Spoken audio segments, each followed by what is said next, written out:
বারাবণী বিধানসভার অন্তর্গত সালানপুর ব্লকের রূপনারায়ণপুর ফাঁড়ির ঠিক পাশেই ধুমধাম করে উদ্বোধন করা হলো বিধায়ক সেবা কেন্দ্র। নারকেল ফাটি এবং ফিতে কেটে এই সেবা কেন্দ্রের আনুষ্ঠানিক উদ্বোধন করেন বিধায়ক অরিজিৎ রায়। এই সংক্রান্ত খবরটি নিয়ে ফিরে আসছি ছোট্ট একটি বিরতির পর। সঙ্গে থাকুন।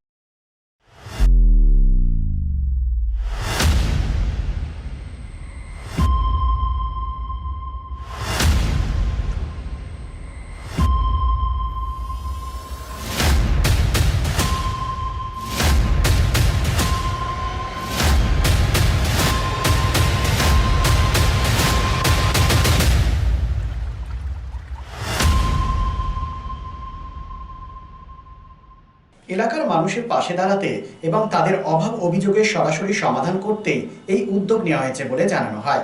বিধায়ক অরিজিৎ রায় বলেন, এলাকার মানুষ তাদের যে কোনো সমস্যার কথা এখন থেকে সরাসরি এখানে এসে জানাতে পারবেন।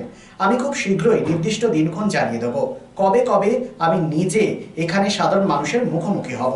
তবে আমি না থাকলেও আমাদের দলের নেতৃত্ব প্রতিদিন এখানে উপস্থিত থাকবেন। তিনি আরও জানান, আগামী দিনে এলাকার সমস্ত জনতার দরবার এই কার্যালয় থেকেই পরিচালিত হবে।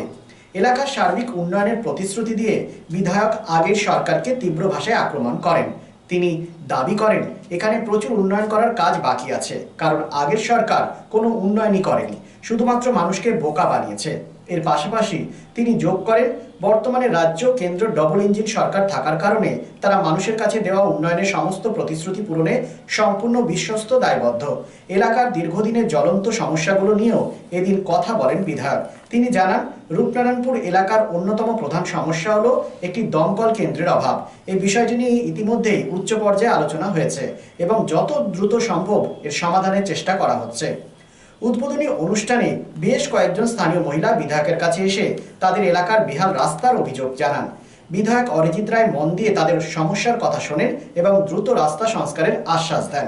এদিনের এই জমকালো উদ্বোধনী অনুষ্ঠানে বিধায়ক ছাড়াও উপস্থিত ছিলেন বিজেপি নেতা তথা মণ্ডল সভাপতি চিন্ময় তিওয়ারি, বাবন মণ্ডল, অনুপ চৌহান, গোপাল রায়, দিবাকর পাল সহ অন্যান্যরা, দলীয় কর্মী ও স্থানীয়রা। এই সেবা কেন্দ্রটি চালু হওয়ায় এলাকার সাধারণ মানুষ ভীষণভাবে উপকৃত হবেন বলে আশা প্রকাশ করছে ওয়াকিবহাল মহল।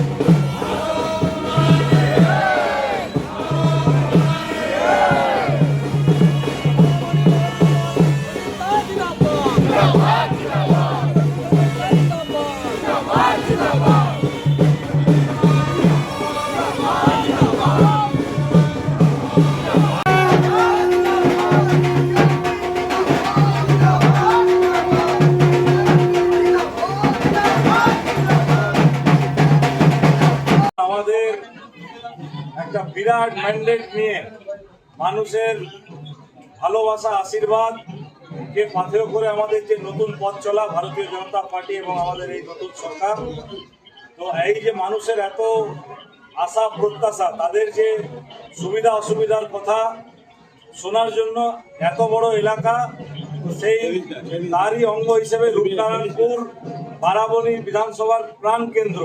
তাই এই রূপনারায়ণপুর স্থিত আজকের এই বিধায়ক সেবা কেন্দ্র আমরা শুরু করছি এবং আমাদের পার্টির সর্বোপরি নির্দেশ অনুসারে মানুষের সঙ্গে প্রতিদিন প্রতিনিয়ত জনসংযোগ স্থাপন করা, জনতার দরবার করা এবং মানুষের যে সমস্ত সুবিধা অসুবিধার কথা তারা তাদের জনপ্রতিনিধি তাদের বিধায়কের কাছে এসে বলবে।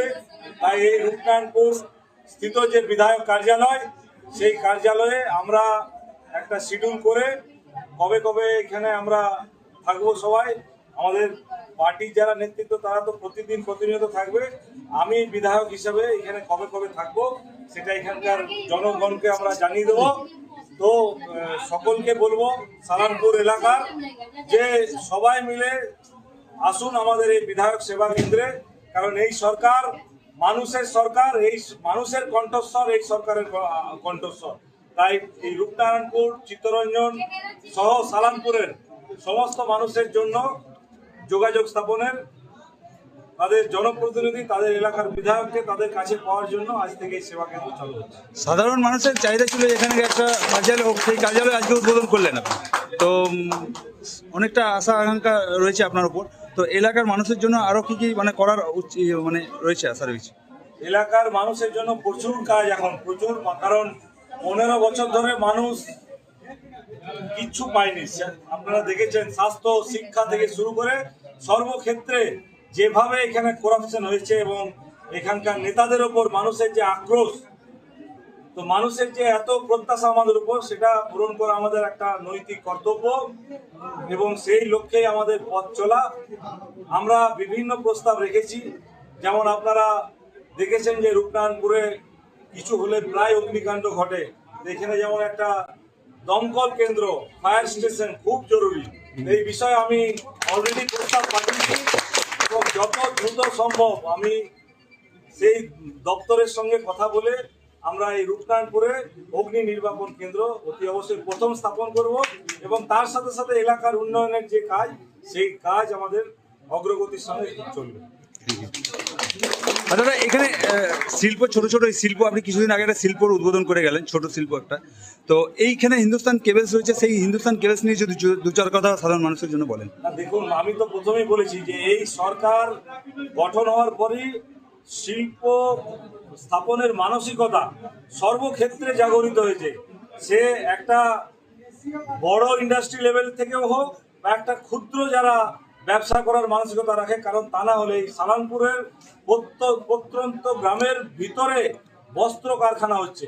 আপনারা কল্পনা করুন তাহলে কতটা উন্নতির পথে আমরা এগোচ্ছি, বা মানুষ কতটা বুঝতে পেরেছে বা তারা রিয়েলাইজ করছে, উপলব্ধি করছে যে এখানে যে একটা এমন সরকার এসছে যেখানে আইনের শাসন প্রতিষ্ঠা হয়েছে, সেখানে ছোট থেকে মাঝারি থেকে বৃহৎ সর্বক্ষেত্রে। আর ব্যবসা করতে গেলে যে নেতাদের লাল চোখ, সিন্ডিকেটের লাল চোখ, সেই লাল চোখ আর দেখতে হবে না। তারা এসে একদম শান্তিপূর্ণ পরিবেশে তারা ব্যবসা করবে এবং এলাকার মানুষের, বেকারদের কর্মসংস্থানের সুযোগ দেবে। তার জন্য এই সরকার এবং আমি এই এলাকার জনপ্রতিনিধি হবে প্রত্যেকের সাথে আছি, পাশে আছি। আজকে এই যে জনসেবা কেন্দ্রের সভা হচ্ছে, সেই সভা পরিচালনার দায়িত্ব আমরা সুভাষিস ভট্টাচার্য মহাশয়কে দিলাম।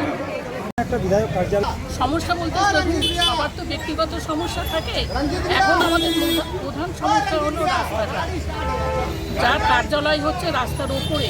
আর আমাদের নিত্য নতুন স্টুডেন্ট থেকে বা আরও নিজের যে বাচ্চা, তারপর আমরা বয়স্করা, সমস্ত লোক যে আমরা টোটোতে বলুন, বাইকে বলুন কিংবা স্কুটিতে বলুন যে যাতায়াত করি, এত বেহাল অবস্থা, মানে জীবনের ঝুঁকি নিয়ে প্রতি মুহূর্তে আমাদেরকে চলাফেরা করতে হয়। বিধায়ককে আমরা জানালাম যে রাস্তাটা ইমিডিয়েট, আগের প্রশাসন, আগে যে বিধায়ক ছিল বলে কোনো কাজ করা যায়নি। ওখানে যারা ব্যবহার করেছে নিজের ব্যক্তিগত স্বার্থে সমস্ত রাস্তাগুলো ব্যবহার করেছে। আসল যে মেন রাস্তা, যেটা দিয়ে আমরা নিত্যদিন চলাফেরা করি, সেটা নিয়ে বিধায়কের কোনো ভূক্ষেপই ছিল না। এই বিধায়ক কথা দিয়েছে যে আমি ইমিডিয়েট এই রাস্তাটি মেরামতের ব্যবস্থা করব। রাস্তা ছাড়া আরও কিছু সমস্যা রয়েছে, সেরকম আপনাদের নজরে রয়েছে? হ্যাঁ, রাস্তা ধারা যেমন নোংরা ফেলা, ডাস্টবিন, বিশেষ করে ছয় নম্বরে যেটা আমরা দাঁড়াই, ওটা আমাদের বাস স্ট্যান্ড। ওখানে দাঁড়িয়ে মানে কিছু বাস বলুন, টোটো বলুন, কিছুতে উঠতে পারবো না। যতটা যে রূপনারায়ণপুরের আবর্জনা বলুন, সমস্ত কিছু দিয়ে ওই 6 নম্বরে ফেলা হয়। এত মানে বিকট গন্ধ, মানে নেওয়া যায় না দাঁড়িয়ে। খুব সমস্যা ওটা হচ্ছে, যেটা আমাদের অগ্নিমিত্রা পাল বলেছেন যে নোংরা যেখানে সেখানে ফেলা যাবে না। এইটা ইমিডিয়েট সমস্যা, এটাকে ইয়ে করতে হবে। আর রাস্তায় এই যে নালির জল, একদিকে নালি আছে, ডোবা হয়ে আছে, জলটা সেখানে গিয়ে জমা হয়ে আছে। নালিগুলো বিধায়ক কি আশ্বাস দিলেন? বিধায়ককে আমি এই মুহূর্তে রাস্তার আশ্বাসের কথা বলা হয়েছে, উনি বলেছেন আমি দেখব। আপনার নাম? আমার নাম মুক্তার ঘোষ, আমি শাস্তিপল্লীতে থাকি। সিন্স 1999 দীর্ঘ 25 বছর ধরে অভিনব গিনি হাউস মানুষের সাথে, মানুষের পাশে। অভিনব গিনি হাউসে রয়েছে সোনা, রূপো ও হীরের আধুনিক ডিজাইনের হালকা ও ভারী গহনার বিপুল সম্ভার। আপনার বাজেটের মধ্যেই অভিনব গিনি হাউস আপনাকে দেবে এক উষ্ণ পরিষেবা। বিবাহ, অন্নপ্রাশন থেকে শুরু করে যে কোনো মাঙ্গলিক অনুষ্ঠান এবং উৎসবের আগিনায় আপনার সেরা পছন্দ অভিনব গিনি হাউস।